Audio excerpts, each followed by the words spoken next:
Tom Warner is the only one that can have... I'm sorry. The two Toms are the only ones that have an actual time of disappearance to a time of reappearance. Not to get into spoilers, but Melanie doesn't have any time frame because she just awoke with herself on the side of the lake and had to walk home. 7 minutes later.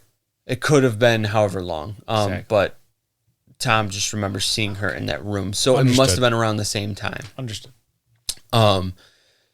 So Tom, again, this was South. On September 1st, he had been participating in a horse show. He was riding in a horse show.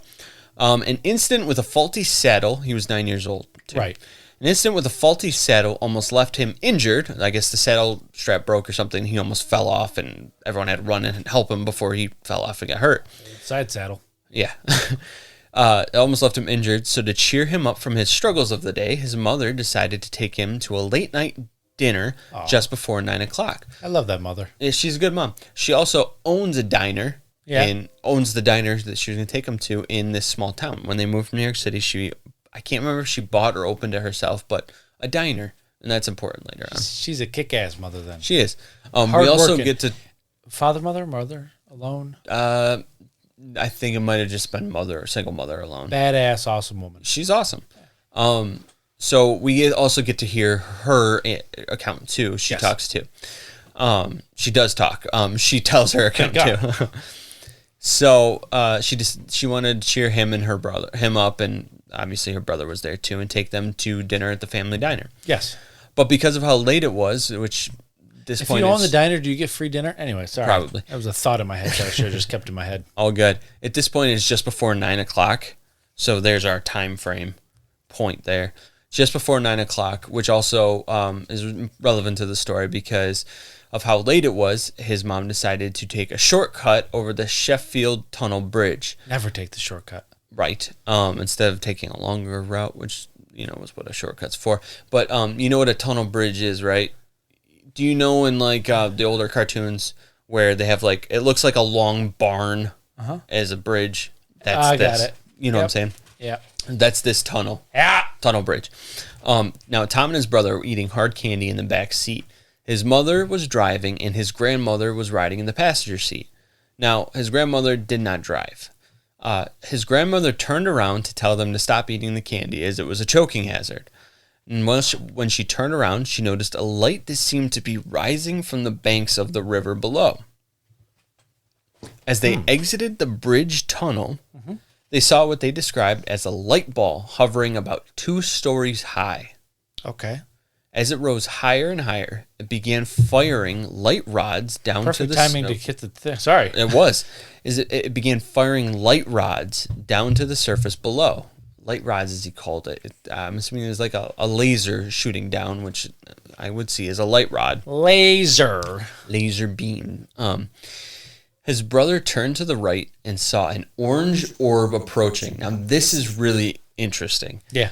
He said he described it as moving within, and he described the inside as that of an ocean wave.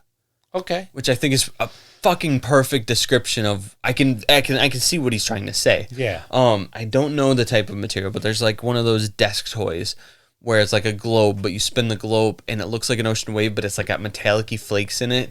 It's a certain type of liquid. I can't remember what it's called. But Mercury. No. But I can see what he's saying, and yes. that's an interesting. We hear orange glowing orbs with Skinwalker Ranch all the time. It's portals usually. Yes.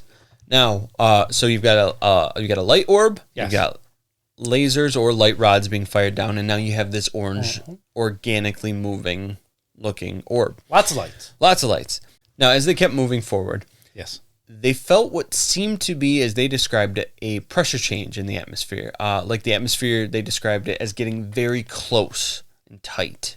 Gotcha. So it was like closing in on them. Yes. Got it. I've heard of this before. Not the story. I haven't heard the story still. Just this phenomenon. Description. Yes. Of it feeling like pressure change. It's another thing I've heard before too. It's closing in on you, exactly. Getting tight. Yeah. Huh. Tom's mom decided to pull the car off to the side of the road because something was off. Now, I would have just fucking hit the gas pedal and keep been going, like, baby. let's get the fuck out of here. But who knows? Hey, guys, You're get not the in this fuck out of situation. here. hey, man, get the hell out of here. Fucking Randy. All eyes on the car were searching. A lot of noises. Sorry. All eyes in the car. All of them were searching the skies to try and find the light orb, the orb itself, or whatever. But Tom's mom was the first one to notice the actual physical craft itself. Oh. Floating in the sky ahead was a massive craft, which she described as a side. This is an incredible description. She described it as a side profile of a turtle's shell. Okay. I can picture that. Exactly. Which Man, these guys are great at describing shit. Right, I wrote on here, which is one of the best ways to describe a craft apart from a saucer I've ever heard. I know exactly what she's trying to describe. Perfect. I guess my question would be: Are the head and the legs out or in? Oh, they're innies. Along the center of the craft, she said there was a ridge that wrapped around the perimeter of it, which was different from the other two halves.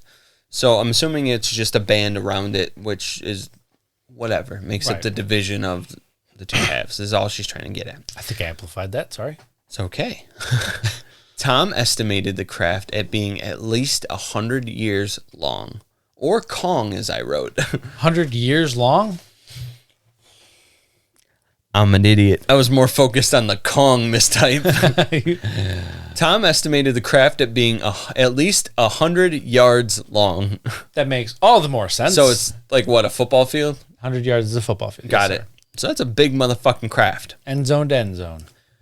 As the family was examining the craft, suddenly the car was brightly illuminated, just like with Melanie Kirchdorfer's family. Ooh, that was a fucking good noise. That was beautiful. Thank you. I'll try to get a little light on you on that one, too. It was pretty good. I really enjoyed that. Tom could make out all of the details inside the car as if it were daylight. It was so bright. This is when they noted all of a sudden the lack of noise. Always. There was no noise from the craft. That's what it was. What? David Huggins talked about it. The noise. Yeah. Just gone. Yeah. But he talked about like you're walking down the street and you hear a horn or a car driving and all of a sudden just silence. Ambient sounds gone. Yep, gone. Now I'm curious if he reports this too. I didn't even think to say that in the last episode because whatever, but yeah. Now there's something else with this that I want to hear your thoughts on this. I'll think of it. There was no noise until all of a sudden they were deafened by the eruption of animal life sounds in the area. Crickets, katydids, frogs all suddenly came awake and decided to make noise all at once. So I'm curious about this. There's the complete and utter silence followed by just the eruption of the ambient sounds around and the life around, you know. I don't know if Huggins ever described anything like that. He didn't, but I would assume that once the sounds come back, it would just sound like an eruption coming back in because it's like going from silent to boom. Right.